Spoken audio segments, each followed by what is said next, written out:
안녕하세요. KGSO 2020 1단계 온라인 교육에 참여하는 여러분을 환영합니다. 이 동영상은 KGSO 물리 분야 교육에 대한 안내를 위해서 제작하였습니다. 오늘 여러분에게 말씀드릴 내용은 화면에 보시는 바와 같이 세 가지입니다. 먼저 1단계 물리 분야 교육에 대해서 안내를 하고, 그리고 1단계 물리 분야 교육에서 여러분이 공부할 내용, 그런 것들을 제시를 하고, 마지막으로 여러분이 물리학을 공부하기 전에 좀 미리 과학을 하는 자세를 갖추었으면 하는 생각에서 몇 가지 당부하는 이야기를 하려고 합니다. KGSO 2020 1단계 물리 분야 교육의 목표는 화면에 보시는 바와 같이 세 가지입니다. 물리 분야의 기초 지식 습득, 자연현상을 탐구할 수 있는 능력 배양, 과학의 성격에 대한 이해와 학습 태도 함양, 이렇게인데요. 1단계 교육은 온라인 교육으로만 이루어집니다. 그래서 물리 분야 교육은 모두 9번의 온라인 교육이 준비가 되어 있는데, 아무래도 온라인으로만 진행을 하다 보니까 KGSO에서 제공하는 교육 내용만으로는 저 교육 목표를 도달하기가 어렵습니다. 그래서 여러분 스스로 함께 해줘야 하는 부분이 많이 있는데요. 이 오리엔테이션 자료도 그러한 부분을 여러분에게 말씀드리기 위한 것입니다. 다음으로 여러분이 1단계 물리 분야 교육을 받는 동안에 학습해야 할 내용에 대해서 말씀드리겠습니다. 먼저 물리학의 하위 분야 중에서 역학 분야 교육 내용인데요. 화면에 보시면 각 주제가 쭉 나열이 되어 있습니다. 이 중에서 회색으로 칠해진 부분과 노란색으로 칠해진 부분이 있는데요. 노란색으로 칠해진 부분은 온라인 교육 자료를 통해서 주로 다루어지는 내용이고, 회색으로 칠해진 부분은 여러분이 스스로 공부를 해야 하는 내용입니다. 아무래도 9번의 온라인 교육으로 모든 내용을 다루기는 어렵고요. 아무리 여러 분야의 내용을 조금씩만 배운다고 해도 9번의 교육에서 모두 다루기는 어렵습니다. 그래서 1단계 교육을 거치는 동안에 여러분이 꼭 알아두었으면 하는 그런 주제들을 이렇게 정리하여 제시하였습니다. 이 동영상 화면은 얼마든지 정지해서 볼 수가 있으니까 이 교육 내용을 한번 살펴보고 빠뜨리지 말고 스스로 잘 학습하기를 바랍니다. 지금 역학 분야 내용을 이제 보여드렸고요. 다음으로 전자기학 분야 교육 내용입니다. 역시나 온라인 교육에서 다루는 교육 내용을 노란색으로 표시를 했고요. 여러분이 스스로 학습해야 할 내용을 회색으로 표시를 했습니다. 화면을 정지시키고 어떤 교육 내용들이 있는지 잘 살펴본 다음에 빠뜨리는 것 없이 모두 잘 학습하기를 바랍니다. 그리고 여기 보면 멀티테스터 사용법이 있는데요. 여러분이 KGSO 교육에서 2단계, 3단계 또 예비 한국 대표단을 거쳐서 국가대표까지 가려면 이 멀티테스터기 있는 사용법은 꼭 알고 있어야 하는 내용이니까 멀티테스터기가 어떻게 생겼고 어떤 것들을 측정할 수 있고 그런 측정을 하는 방법에 대해서 잘 익혀두기를 바랍니다. 다음으로 인력학, 유체역학 분야 교육량입니다. 여기에서는 거의 대부분의 내용을 온라인 교육에서 다루도록 이제 계획을 하고 있습니다. 인력학 영법칙이나 물질의 상태 변화, 변환율 같은 것은 아마 학교에서 배우는 내용으로도 충분할 것으로 생각이 됩니다. 마지막으로 파동 과학 분야 교육 내용입니다. 여기에서는 파동 분야는 여러분 스스로 학습에도 충분한 내용이어서 온라인 교육에서는 다루지 않고요. 과학 분야에서도 여러분 스스로 학습하기에 좀 어려움이 있을 것으로 예상되는 내용을 중심으로 온라인 교육에서 다루도록 하고 있습니다. 온라인 교육에서 다루지 않는 내용이라 하더라도 꼭 빠뜨리지 말고 모두 학습하기 바랍니다. 앞에서 온라인 교육에서 다루는 교육 내용과 여러분이 스스로 학습해야 할 내용을 구분해서 제시를 했는데요. 여러분이 스스로 학습하는 데 도움이 될 만한 참고 교재로 수학 없는 물리책을 추천을 합니다. 꼭 이 책이 아니더라도 고등학교 물리책도 좋고요. 대학교 일반 물리학 교재도 좋습니다. 어떤 책이든 여러분이 관심 있는 책을 하나 선정을 해서 앞에서 제시했던 온라인 교육의 내용들을 빠트림 없이 모두 학습하기를 바랍니다. 이제 여러분이 물리학을 공부하기 전에 유념했으면 하는 그런 내용을 이야기하고자 합니다.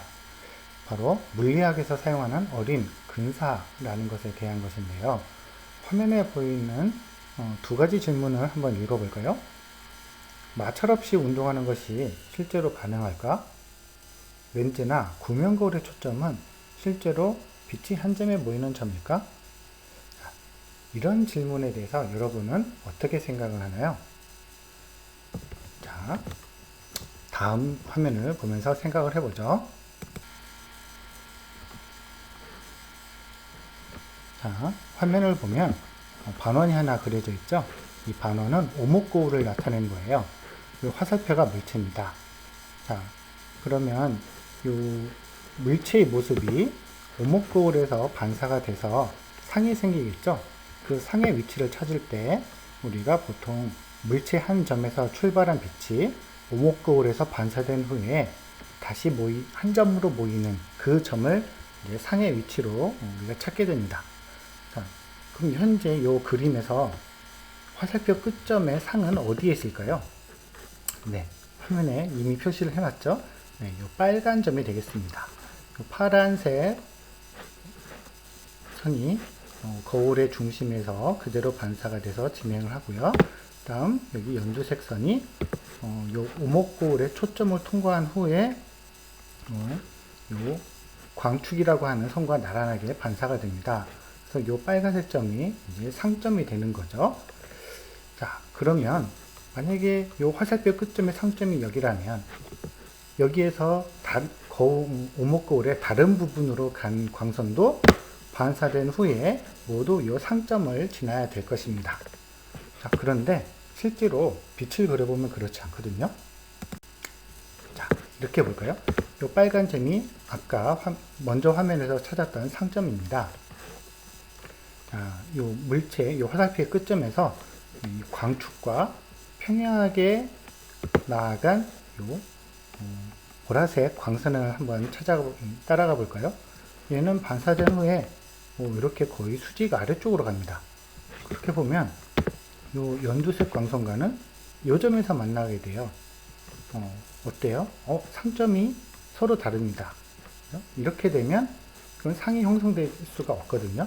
자, 그런데 실제로는 여러분이 오목거울을 바라보면 오목거울에 여러분의 모습이 비쳐 보이게 됩니다. 여러분의 모습이 비쳐 보인다는 것은 상이 형성이 됐다는 거거든요. 자, 이렇게 보면 상이 형성될 것 같지가 않은데 어떻게 해서 상이 형성이 되는 걸까요? 자, 그러한 내용에 대해서 나중에 온라인 교육에서 다룰 테니까 그때 잘 학습을 하기 바랍니다. 한 가지 더 사례를 들어볼까요? 바로 지구와 인공위성, 지구와 사람, 이 사이에 작용하는 만유인력을 계산하는 경우에도 바로 어림, 근사가 숨어 있습니다. 원래 만유인력을 정확하게 계산을 하려면 인공위성의 모양이나 사람의 모양까지 고려를 해야 합니다. 하지만 여러분이 나중에 공부를 하다 보면 모양을 고려하지 않고 그냥 질량이 한 점에 있는 것으로 간주를 하고 계산을 하는 것을 보게 될 것입니다. 그렇게 어림을 하는 이유는 인공위성의 크기가 지구의 중심으로부터 인공위성까지의 거리에 비해서 엄청나게 작기 때문에 그런 근사, 어림이 가능한 겁니다. 그래서 이 물리학에서는 이러한 근사들이 굉장히 많은 부분에 사용이 되고 있어요. 그래서 여러분이 물리학을 공부를 할 때 무조건 정확성만 따지면 물리학습이 어려워져요. 그래서 아주 정확한 계산만을 하려고 하다 보면 계산이 복잡해지고 복잡한 계산을 어떻게든 하려고 하다 보면 물리학이 어렵게만 느껴진다는 거죠. 그래서 여러분이 요 어림과 근사를 적절하게 활용할 줄 알게 되면 물리학 문제를 풀 때 문제 상황을 보다 쉽게 해석을 하고 해결 방법도 좀 더 빠르게 찾을 수가 있을 겁니다. 그리고 이 어림, 근사에 대한 이해를 바탕으로 경향성과 규칙성을 파악하는 것이 아주 중요한데요. 아까 먼저 보여줬던 그 오목거울에서도 이 어림 근사를 이해하는 데 있어서 약간은 경향성을 파악을 하는 것이 필요합니다. 이러한 부분에 대해서는 바로 어림 근사에 대해서 여러분이 지금 바로 전부 다 이해를 잘 해야 된다 이런 건 아니고요. 이제 물리학을 계속 학습을 하다 보면 이런 어림 근사가 사용된 부분을 많이 보게 될 거예요. 그럴 때 아하 어느 정도 범위에서 어림 근사를 사용할 수 있구나 이런 것들을 이제 잘 파악을 하기 바랍니다. 마지막으로 여러분이 탐구를 하는 그런 자세와 관련해서 이야기를 하고 끝마치려고 합니다. 이 화면에 보이는 사진을 한번 잘 관찰을 해볼까요? 혹시 이 사진을 보고 호기심이 생긴 부분이 없나요? 이 사진은 제가 겨울철에 산에 올라갔다 내려오면서 계곡에서 본 모습인데요. 얼음 위에 이렇게 떨어져 있는 나뭇잎을 보고 저는 이거 왜 이럴까? 하는 생각이 들었습니다. 그래서 이렇게 사진도 이제 찍어 두었는데요. 자, 이 사진을 자세히 보면 얼음이 있고요. 그리고 나뭇잎이 이렇게 떨어져 있습니다.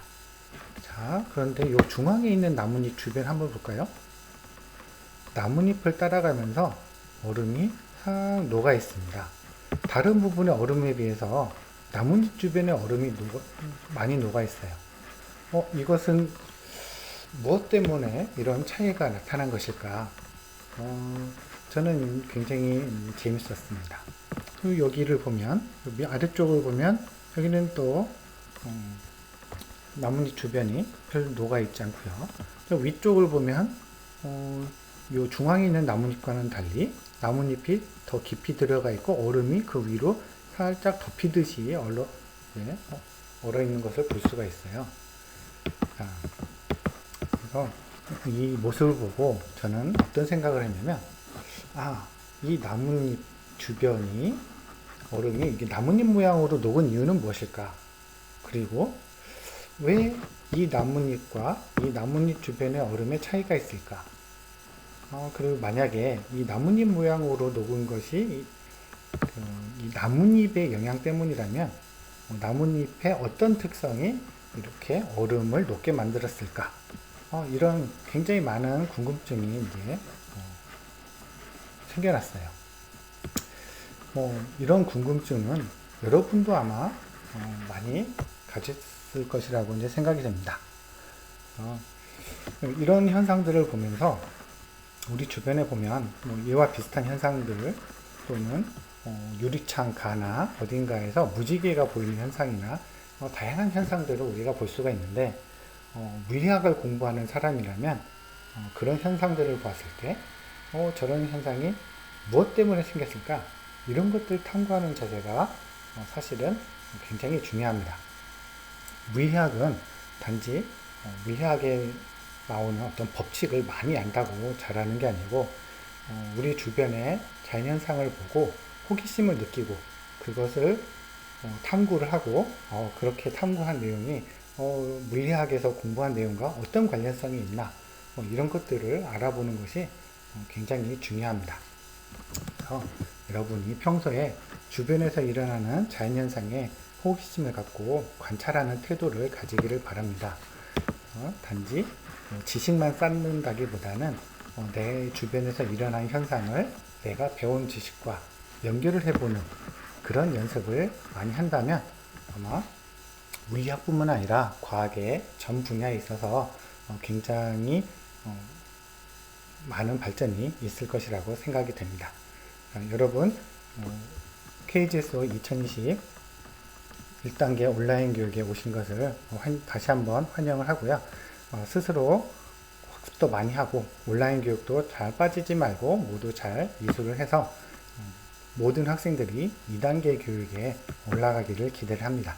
자, 그럼 이것으로 물리 분야 오리엔테이션을 마치도록 하겠습니다. 감사합니다.